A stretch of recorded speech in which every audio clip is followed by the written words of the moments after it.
Marc Bonamour, bonjour. Bonjour. Vous travaillez pour TraceOne, vous êtes le directeur général de l'entreprise TraceOne. On va commencer justement par expliquer un peu quel est le métier de TraceOne. Alors TraceOne est une plateforme collaborative qui a été conçue pour permettre à la grande distribution et aux industriels qui la fournissent en produits à marque propre de collaborer de manière plus efficace dans le développement de ces produits. Donc l'idée c'est vraiment de rendre plus accessible, plus souple, plus fluide les relations entre les fournisseurs et ceux que l'on appelle les grands méchants de la grande distrie, quoi. Je ne sais pas si ce sont les grands méchants, mais oui, l'idée c'est de faire en sorte que les produits soient amenés plus rapidement sur le marché et donc que le distributeur puisse les vendre plus rapidement, mais également que l'industriel puisse les vendre à son client plus rapidement. Donc normalement, le bénéfice est pour tout le monde. Oui, donc ça permet d'augmenter la marge de l'industriel ou le producteur. Ça permet d'augmenter le volume d'affaires de l'industriel et de faire en sorte que les produits qu'il conçoit pour le distributeur arrivent plus rapidement sur le marché. Vous êtes les premiers dans le secteur de la grande distribution à imaginer, innover sur ce type de produit ? Alors en fait nous sommes spécialisés sur tout ce qui est produit à marque propre des distributeurs et donc il y a une dizaine d'années ces produits étaient quasi inexistants ou en tout cas des volumes relativement faibles et donc oui aujourd'hui en France TraceOne est la seule société à offrir cette plateforme collaborative à la grande distribution et aux industriels. C'est payant j'imagine. Rien n'est gratuit en ce bas monde, ou presque rien. Et donc oui, bien sûr, c'est payant, mais on a un business model qui est un petit peu particulier, puisque nous n'avons pas cherché à appliquer les recettes classiques du logiciel.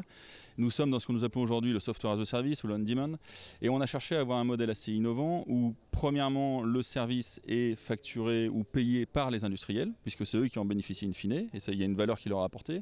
Et deuxièmement, le service est indexé sur le volume d'affaires de l'industriel. En clair, un industriel qui ne fait pas ou peu de business avec un distributeur ne payera rien ou peu, alors qu'un industriel qui fait beaucoup de volume d'affaires avec un distributeur payera de manière plus importante.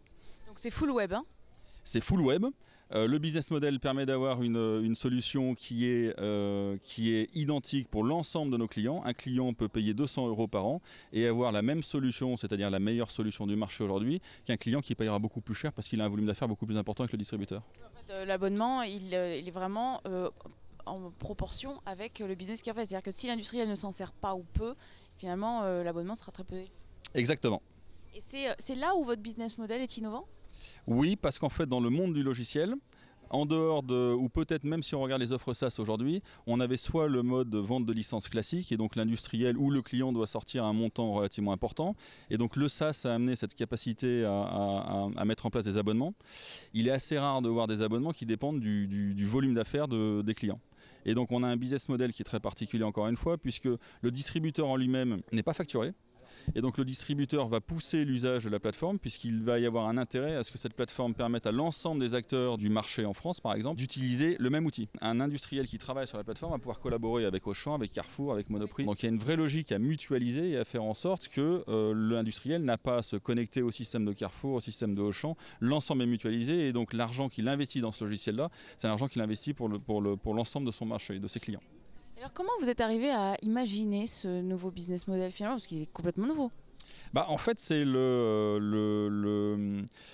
fondateur et actuel président de la société, Jérôme Malavoie, qui à l'époque, lorsqu'il a créé cette société, a cherché un modèle qui permettait d'avoir un coût d'acquisition client bas, de façon à pouvoir déployer rapidement la société sur ce marché-là.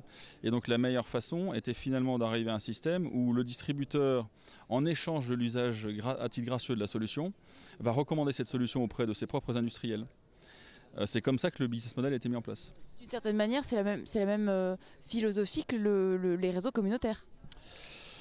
Oui, du point de vue du business model, probablement. D'une certaine façon, oui. Et alors, cette restructuration du business model s'est fait à la création de la société ou est-ce que c'est à un moment donné où TraceOne a presque changé de métier en changeant de business model ? Non, ça s'est fait à la création de la société. Dès l'origine, en fait, lorsque le produit a été pensé, conçu et déployé, il a été déployé sur la base de ce business model-là. Parce que vous pensez bien que si nous avions dû être dans un modèle où il fallait aller voir chaque industriel pour lui vendre la plateforme, ça aurait été des coûts absolument astronomiques en termes de force commerciale. Vous m'avez expliqué que vous étiez le premier en France à avoir ce type de business model et travailler sur cette niche précise. Est-ce que vous commencez à voir arriver des concurrents en général ? C'est plutôt bon signe. Oui, on a vu arriver des concurrents. Aujourd'hui, on a un concurrent américain, on a un concurrent anglais. On n'a pas réellement de concurrents en France. Et donc notre marché est clairement un marché international maintenant. Donc nous, le déploiement international, nous avons commencé en rachetant une entreprise en Angleterre il y a 2 ans et puis en mettant un bureau en place en Espagne.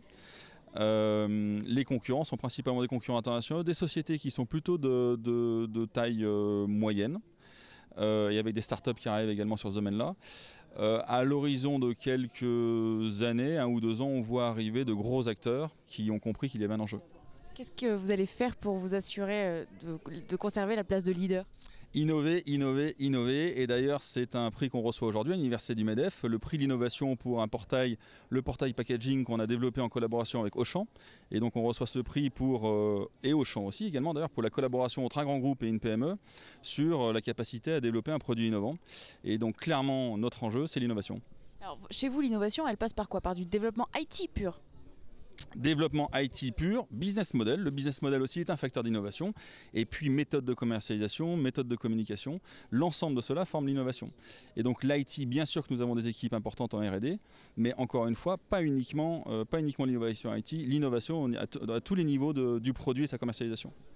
Finalement, la partie R&D et développement informatique, développement IT, pour vous, ça fait partie presque de votre secret de fabrication, quelque chose que vous avez développé en interne, ou est-ce que vous êtes allé chercher des compétences, notamment à l'international, c'est ce qui se fait beaucoup ?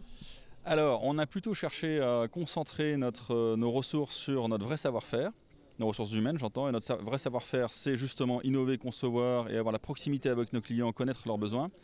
Et nous avons externalisé une partie de notre développement auprès de sociétés en particulier en Europe de l'Est, de manière à confier aux gens qui savent le faire, et donc des gens dont le métier est de développer du software, à leur confier en fait le développement de nos propres logiciels, mais sur la base bien entendu de nos spécifications et de notre conception.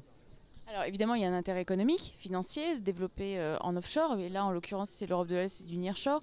Est-ce qu'il y a aussi un intérêt innovation ? Est-ce que finalement les collaborateurs avec lesquels vous travaillez là-bas sont aussi bien, voire mieux formés ? Est-ce qu'ils apportent des choses qu'un collaborateur de l'Hexagone n'aurait pas apporté ? Alors à notre échelle, je ne saurais pas répondre de manière générale, mais à partir du moment où nous confions nos développements à une société dont c'est le métier, nous attendons d'elle qu'effectivement elle soit au top du top en termes d'innovation, en termes de compétences des collaborateurs, etc. Donc bien entendu que notre choix est dicté par le fait que les développements que nous confions à nos prestataires externes sont dus à leurs compétences et non pas uniquement sur un plan financier. Vous y avez été ? Oui. Qu'est-ce que vous en avez pensé ? Quel était votre ressenti quand vous êtes arrivé ? Vous parlez de quoi ? Roumanie ou vous parlez de quoi ? Roumanie, je sais pas, vous avez développé à quel endroit ? En Roumanie, en Moldavie peut-être ? Roumanie, Moldavie, Biélorussie. Biélorussie. Alors, racontez-moi votre expérience internationale.